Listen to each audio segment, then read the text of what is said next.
Today we're looking at the 10 scariest out-of-place moments in the Sonic series that SEGA snuck into the games. For example, let's start with Eggman's horrifying death scene in Shadow the Hedgehog. This game notably has multiple endings, and it was kinda cool as you can take the dark ending, the hero one, or any path in between. However, when looking at some of the dark endings, we can see that some of them are very disturbing for a Sonic game. One of the most unsettling ones is where Shadow has Eggman on the floor with all the Chaos Emeralds, giving him extreme power. And in this scenario, Shadow doesn't give him any mercy as he straight up kills Eggman. Now, you don't actually see it as the clip goes to black, but you can still hear him screaming in this haunting death scene. Goodbye, Doctor. Ooh, now these moments are already starting to give me the chills, but this is just the beginning. Because each of the entries will get creepier and creepier as we build up to the scariest moment in the entire Sonic series. Something so horrific that I can't even believe they put this in a Sonic game. But for now, let's look at the Twinkle Park level, specifically the time you go there as Amy. And you know what? When you first arrive here, it's actually quite pleasant. You explore this nice grassy field with a pool as you are accompanied by very upbeat music. However, once you enter the fun house, everything changes. Now you're in these tight, claustrophobic halls that eventually lead the player to this mirror room. And here's where things get really terrifying, since a killer robot will then jump down at Amy and continue to hunt you down. There is no way to attack or shake off this enemy either. You just have to run in fear at this point. And considering Amy is not nearly as fast as Sonic, this part becomes intense and pretty frightening. Not to mention the eerie atmosphere here. These mirror rooms give off such a hazy vibe, almost like you're lost between realities with only you and this robot. Oh, and of course the music here is really unsettling for a Sonic game, which totally contrasts the outside track. And something else that's unsettling is that YouTube bet me that you can't subscribe before this robot catches Amy. So see if you can subscribe in order to save her. Next, we have an ending of a Sonic game that actually could have been prevented, but in this scenario, you see the grim consequences of your actions. Now, Sonic games are no strangers to good and bad endings, but usually the bad ending is just like an Eggman sprite that says try again for not collecting all the Chaos Emeralds or something. However, if we take a look at the bad ending from a pretty obscure game called Knuckles Chaotix, then we'll see something a lot more creepy than that. Firstly, an animation of Eggman laughing at you appears. It's somewhat normal, but seems a bit more creepier than Eggman's other end-screen appearances. However, then the scene changes and you get this horrifying revelation. Since you didn't get all the Chaos Rings from the special stages, Super Metal Sonic can't be stopped and has burned the city down. You see him floating there, just looking at all the destruction he caused. This shows a much darker end screen compared to any other Sonic game. Even though the game is over, you feel like you still lost, as your earlier victory against him meant nothing. This was a huge shock to players, as they saw the eerie consequences of them not getting all the Chaos Rings. Next, we have to move on to what I consider to be the villain with the darkest motives in the entire Sonic series. And I'm not talking about Eggman,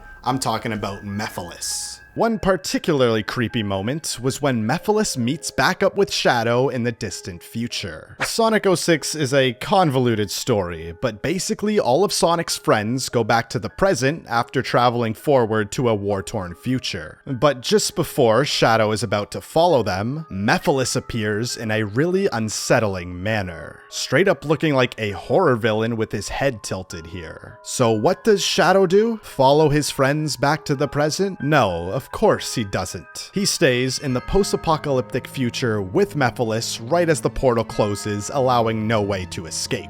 Then Mephilis shows him an even creepier sight. It's Shadow himself.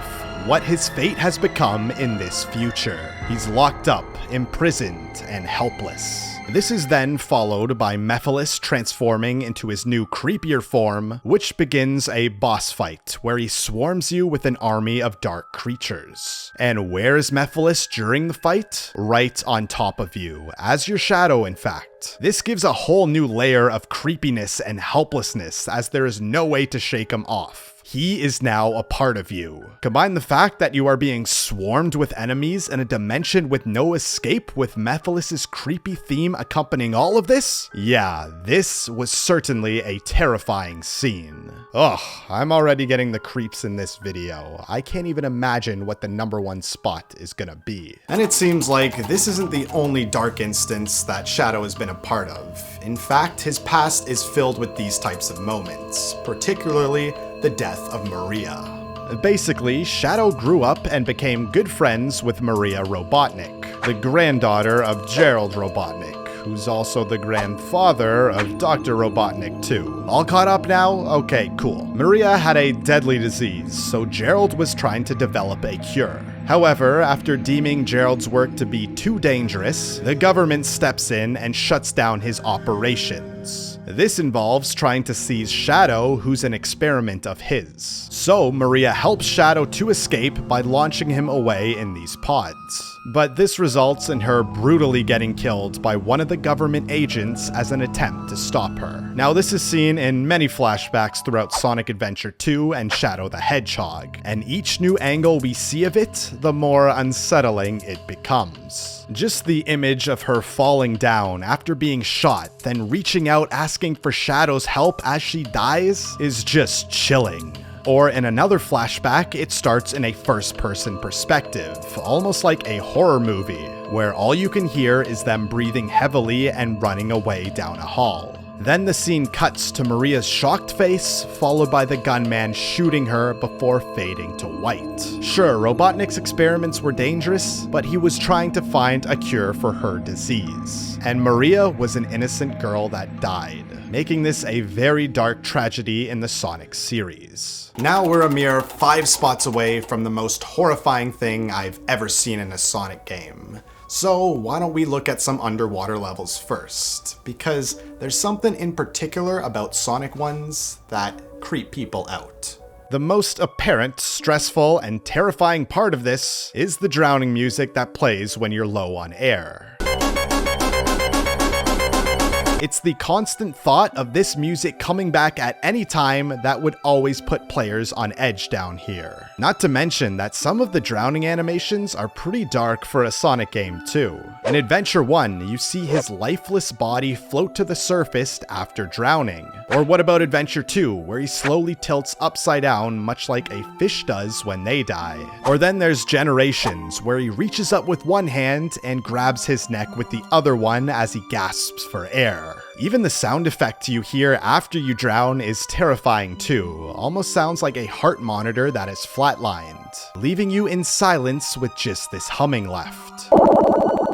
And what doesn't help this is that some of the levels are themed and designed in a way that adds to this sense of terror. Like, take Aquatic Mine for example. It has these really tight corridors you have to swim through. Combine that with all the skeletons and ghosts that you see down here, just makes for a very claustrophobic and frightening experience. Did they want to traumatize people for going in the water in these games? Okay, we've had enough of the water, for now at least. So why don't we move on to what I consider the most unsettling looking enemy in the entire Sonic series. That's much better.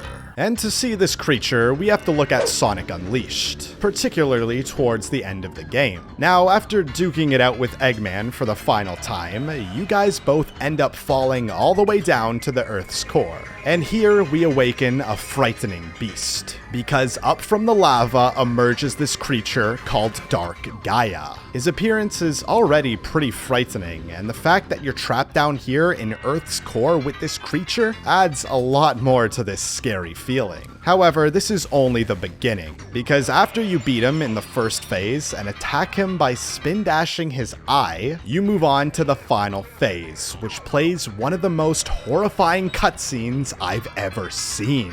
Because this creature then regains his true power, which causes him to sprout out multiple new arms with green blood pouring out of them, then eyeballs appear out of his numerous rows of teeth, and one giant eyeball out of the dead center of his mouth to form perfect Dark Gaia. And just wow, did they want to give people nightmares with this one? He doesn't even look like a Sonic character, like he's straight out of the Resident Evil series. And the way his eyes all twitch and move around differently in the battle just gives me the creeps. Even when you finally defeat him, things remain pretty gruesome as he falls into the lava with his green blood spewing out everywhere. What a terrifying creature. But now let's move on to an enemy that might even be scarier than that in an area that's equally as creepy.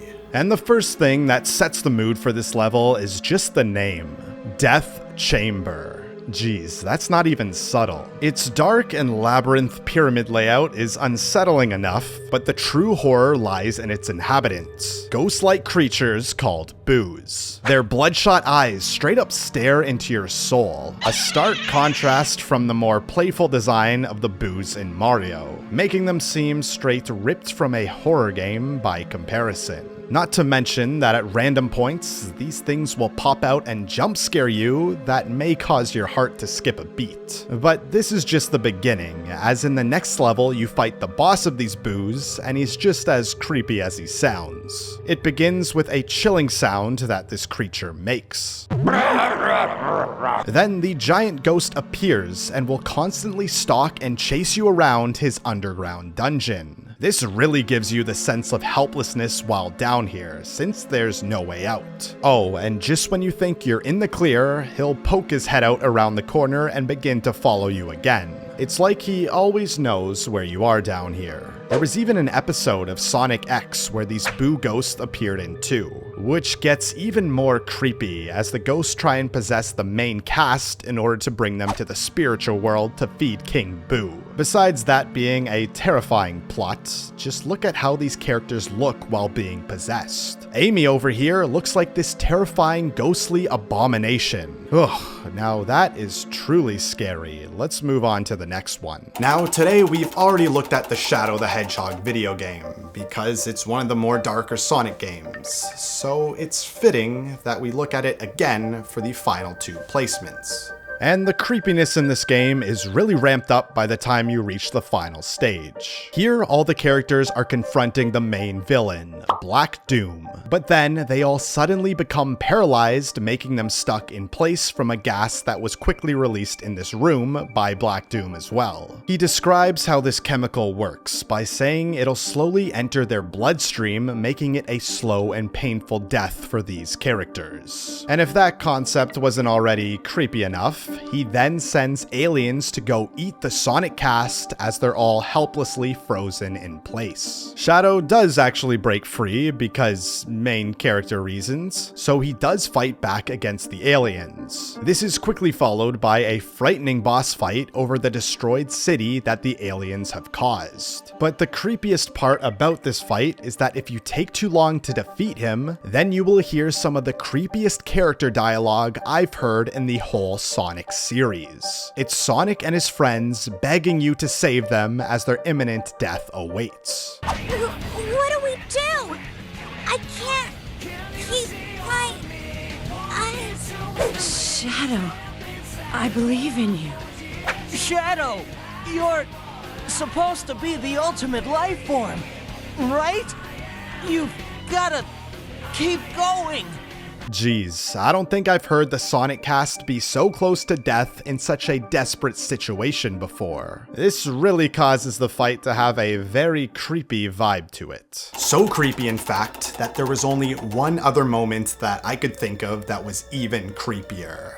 Without further ado, let's just get into it. It comes from the very last story mission in Sonic Adventure 2. As the Sonic cast are in the space colony arc and plummeting towards Earth, they discover a very unsettling video recording. It's of Gerald Robotnik, you know, Dr. Eggman's grandfather. It's a rather grim scene where the doctor is tied up with chains as he's being interrogated. He admits to a lot of his crimes, saying that the space colony arc will crash into Earth and end humanity as we know it, stating that this was his revenge plan against humanity for killing Maria. But at the end of the recording, we find out something terrifying horrifying about this video. This is Gerald Robotnik's last words, as he then gets executed by a firing squad at the end of this recording for his crimes. Now, the video stops before you see anything, with the last words you hear being the government shooters readying their guns. But that is a very disturbing recording, just knowing what's about to happen to him. This is a brutal way of ending someone's life in the real world, and seeing that represented in a series starring giant blue hedgehogs makes it a lot more unsettling than anything else we've seen on this list already.